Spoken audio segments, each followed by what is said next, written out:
Hi, it's Robert, and today I'm speaking with Helen, one of my clients who bravely shares her journey through sensorimotor OCD, and more specifically, swallowing OCD. We had some technical issues with the video, so I'll be using her photo while she speaks, but the conversation is deeply honest and powerful, so let's dive straight in. Hi, Helen, welcome to the podcast. Hi. It's great to have you on. So obviously, you've struggled with sensorimotor OCD for quite some time, but you've managed to turn a corner with it. Can you just give us a bit of background and kind of tell us maybe how sensorimotor OCD started for you? Yeah. So for me, it started just over 2 years ago. Um, so I was going through, like, it did, on the one hand, it felt like it came out of the blue, but like when I look back, I actually was going through a bit of kind of stress in my life. Mm. I'd recently, like a month before, had a miscarriage and I started a new job. So there was some stress, but on the other hand, sensory motor OCD also, it felt so random that it did also feel like it completely came out of the blue. Yeah. Um, and yeah, I was doing a yoga video on YouTube one night, and you had to like lie down and notice your body. And for me, like instead of feeling relaxed, I started focusing in on my swallowing, which I'd Yeah. never noticed in my life before. Yeah. Um, and I started getting these thoughts like, this feels weird. Like, how do I normally swallow? Like what's normal? Like, how often should I do it? Am I doing it Mm. wrong? Yeah. Why am I noticing this? And then the thoughts just got like more and more intense. And I kind of just thought maybe this will go away. But I just got kind of like more and more worried about it. And then over a few days, like anxiety just kind of kept going up and up and up. Yeah. And yeah, it started off like a bit scary, and I suddenly was like, oh, this isn't going away. And then I started having panic attacks. I was having trouble eating. I was really struggling to go to work. Yeah. Wow. Just kind of escalated like really quickly. Yeah. And at that point, I was probably doing lots of compulsions. Like I was always online researching. I found out about like other types of sensory motor OCD because I've never heard of it before. Um, and then I was starting to imagine that I was getting all these different forms of it. Yeah. So it became pretty scary pretty quickly. Yeah. Uh, Sounds it. Yeah. yeah, Yeah. yeah. I think after a week, so I'd kind of before this had happened, I'd like recently got like married like a year before. And I just felt like I couldn't even look after myself on a day-to-day basis. So me and my husband, we moved in with my parents.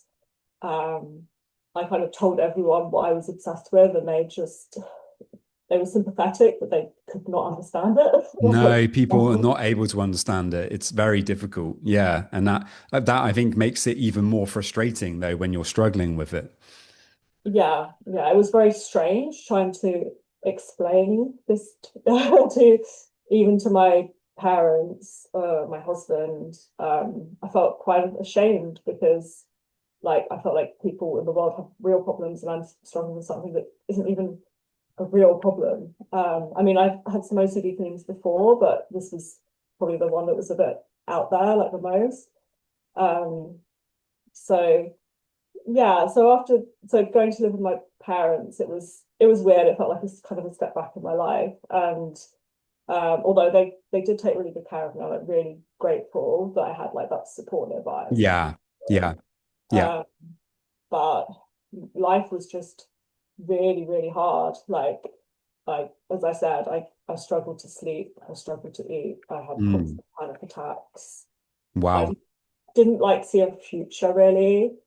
Yeah. Um, I just thought my life was over. Like, Yeah, it's so many people that I work with who have struggled with sensorimotor OCD.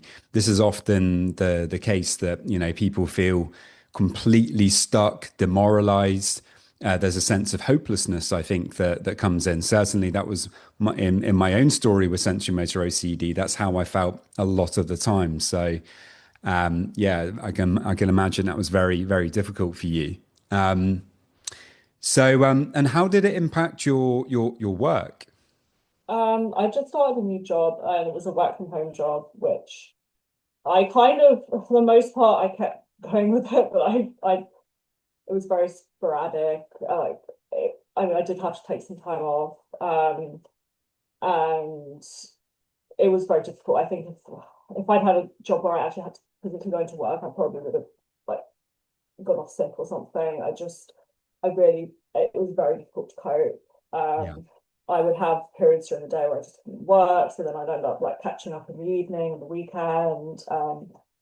Yeah, I mean, I looking back, it was a positive thing that I had like a job to focus on, and try and like, but like at the time, it felt impossible. Yeah.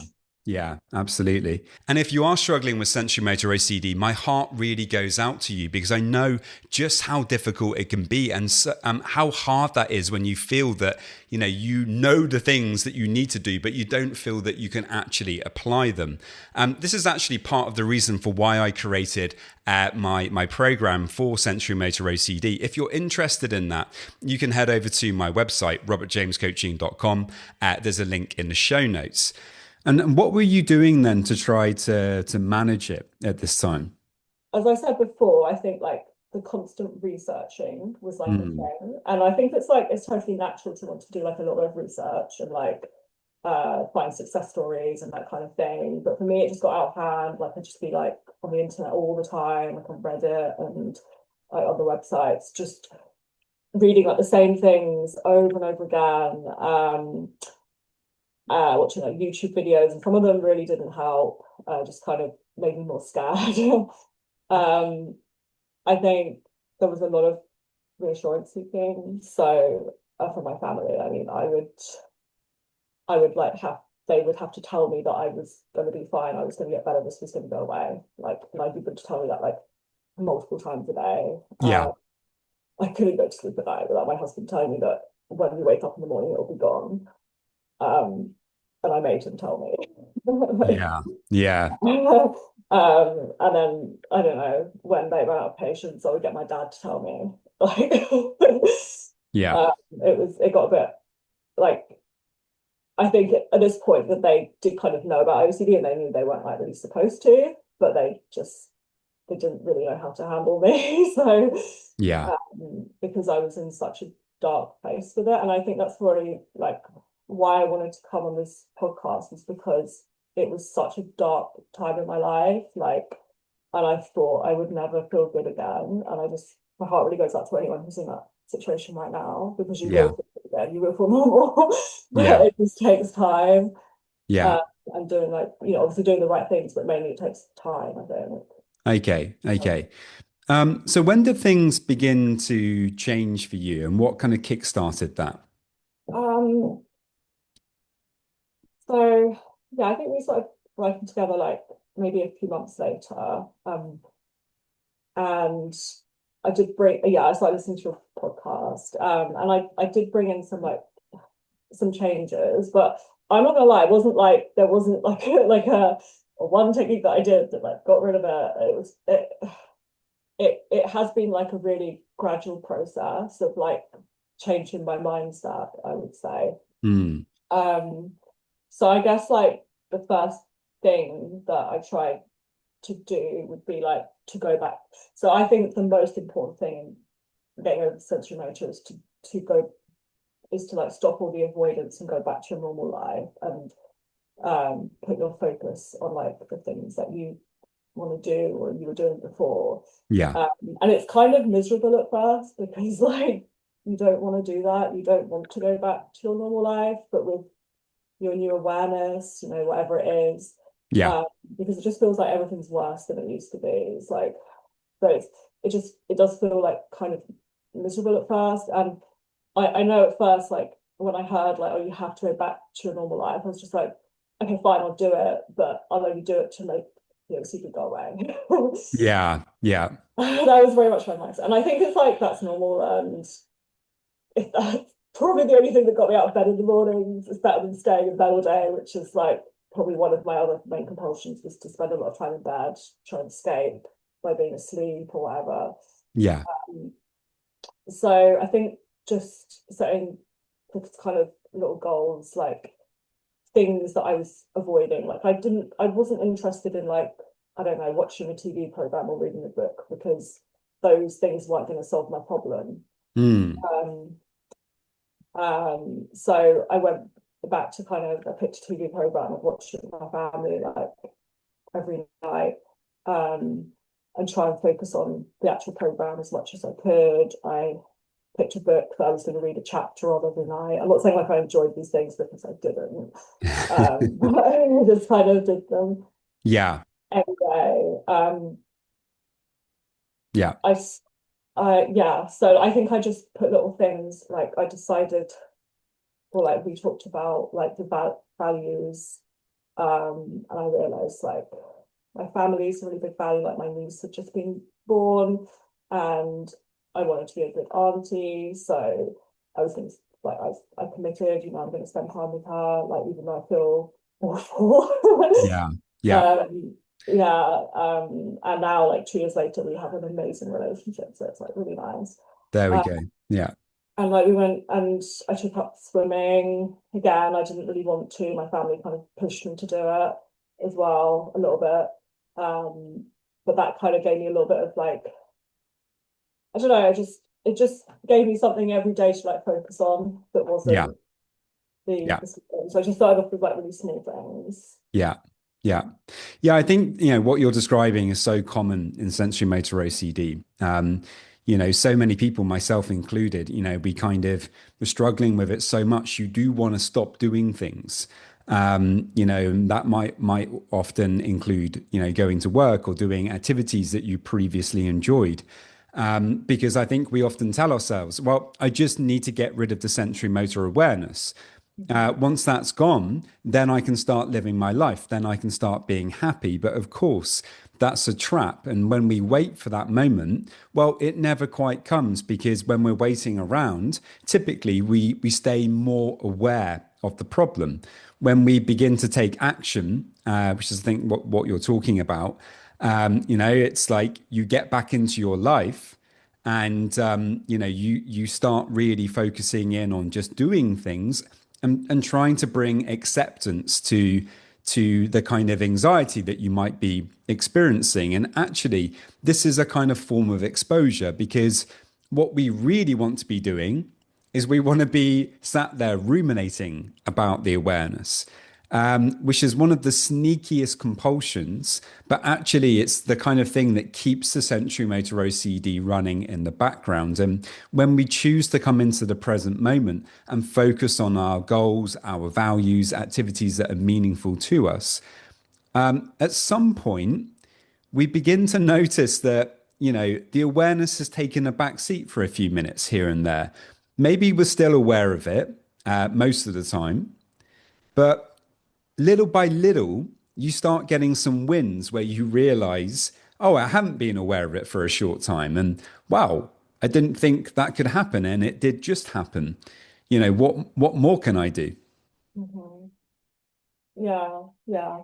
Um, and like for me, like that my like I thought I had kind of like the worst case in the world of sensory motor, because I was like, I never stop being aware of it ever. And to be honest, even when I went back to my normal life, I was still very aware of it. And that was just, I think that was one of the hardest things about recovery, was that one of the things I had to accept was that I had to go and kind of live my normal life.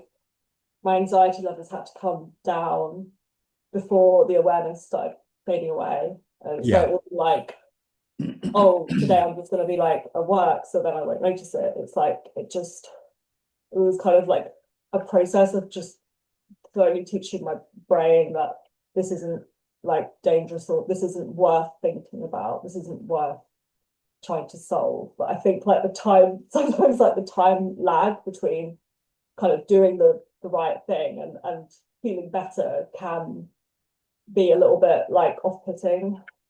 Yeah. Yeah. Yeah. What did you take specifically from the coaching that kind of helped you the most to start living your life again, and to stop allowing the sensory motor OCD to kind of dominate things so much? as I said, first of all, like focusing on new goals and values. Like, so I, for a long time, wanted to like start a family with my husband. We wanted to have a baby. I was going through fertility problems. You know, before this all happened, we'd been like looking for a house. And I put everything on hold. Like, I was just like, I'm stopping my life. I'm not doing it. And it's kind of the coaching helped me realize that I have to move forward with what I want in my life before things would get better, because I thought I don't want to ruin these amazing moments in my life by doing them while I have this issue. Yeah. So now, kind of like 2 years later, I'm expecting my first baby. I'm 7 months pregnant. We've got a new house. I'm moving in soon. So I have actually like gone forward with those goals, but I didn't feel ready at the time. Yeah. But I feel like much more ready now. So I think that that's one thing that just to kind of give your brain like more things to think about. Obviously, like not everyone is in the same stage of life, so that might not be like applicable, you know, those kind of goals. But it's important to have other things in like your life that you're aiming for. I think also we worked on like mindfulness, and I think some of my first successes came with like doing my mindful hobbies, like gardening. Just like I just started doing a little bit of gardening and playing some video games, which and I went like I used to like do knitting, so I did a bit of knitting, this kind of stuff. Yeah. Again, I didn't want to do them at first. I thought, like, what's the point of doing it unless it's going to make it go away? Yeah. Yeah. And like at the end, I just got so bored. I was like, well, I have to do something. Yeah. Can't actually think about this anymore. Yeah, I think that's part of the problem. I think sometimes we get so fixated on the outcome. Yeah, No, it's like I'm only going to do this if I get a certain specific outcome. It's going to make me feel better, or it's going to make the awareness disappear. And I think part of kind of getting over it is learning how to enjoy the process again. Enjoy simple things and try to be present to them, even if the awareness or the anxiety is there in the background. And, you know, even if that's just very simple things, like you said, like knitting or gardening or playing Mario Kart, I don't know. You know, but all of these things can be helpful because they can bring us into the present moment and anchor us in the present. And to be honest, when we're really in the present, these things don't really tend to bother us. It's when we get stuck in our heads and we start judging the awareness that it really becomes a problem. yeah. I think, yeah. So I know one of the other things we worked on is rumination, because well, obviously everyone who has this is like probably ruminating about it like a lot. And I particularly had like these very like repetitive thoughts, kind of like intrusive thoughts that I would get like I'd start ruminating about, and they would always be like about how terrible the future is going to be, Mm. living with this for the rest of my life or something. Yeah. And other thoughts would be about like what amount of swallowing is normal, like let's Google that. Yeah. And go down that rabbit hole. And it was just very much like some of the thoughts would be like so bleak. It would be like, I'm going to end up in a psychiatric unit for the rest of my life, and like my family's going to abandon me. It's like they were quite, they felt very real. The thoughts, they felt like 100% true over time. Yeah. Yeah. Um, and it was very difficult to like start letting them go, and just I think one thing we worked on was just kind of saying, well, okay, that could happen, but right now I'm doing kind of whatever I'm doing. Yeah. So it's like practicing that. And sometimes I think we worked on like a visualization where I always saw the thought as a car kind of coming into a car park and like parking it. Yeah. I mean, again, I wasn't perfect. I'm still not perfect with it. It's like you can't be, it's really hard to just 100% stop doing it. And I think I got caught up at the beginning because I read about people who had one day just decided to stop ruminating and then never did it again. And I was like, I can't do it. It's for me, it's just like gradually just doing it less and less and less over time has been Yeah, effective. that's amazing. That's amazing. Okay, and for people who might be considering doing some coaching or therapy for sensorimotor OCD, what would you tell them? I say definitely do it. Like, I know how like lonely it feels when it starts, and you feel like such a freak. And that was one more thing we worked on, was self-compassion side of it. Like, because I just thought I was so weird for having it, such a freak, such a almost like an outcast from society because nobody could relate to me. And yeah, I say it really helped me working with you because you've been through it. So that's like amazing. um, but it is really important to work with somebody because it's just such a hope, like it can feel really hopeless. And I think the thing about sensorimotor OCD is like you feel kind of trapped in your own body. And that's what I experienced. It was like I'm never going to be happy or peaceful again because I'm like trapped. Yeah, Doesn't matter if I'm on holiday or doing this or that. And like now I've been on quite a few holidays and I've like it's got better and better and I'm like really enjoying myself again. And you know, my awareness is not, it's like these days it's not really strong at all. It's like very sporadic. yeah, And I also have faith that I will continue to like improve. And also like a lot of my improvements have come like in the kind of second year of working on it. yeah, So like if you don't get over it in a few weeks or a few months, then that's like, you know, it's not like there's no hope. yeah, Um, yeah, so yeah, I think it is really important because it is so easy to stop living your life and just let it spiral out of control and let it become your whole life. And it's just not worth it. It's not like all the things that you used to think were important are still important. Because I yeah, went through a phase where I just didn't care about any of the like things I used to care about. I just was like, I was just doing the motions of life. Like, what's the point of doing my job or anything? But you know, now I'm like, I feel like I've got more important things to worry about, yeah. think about, or focus on, which is a good feeling.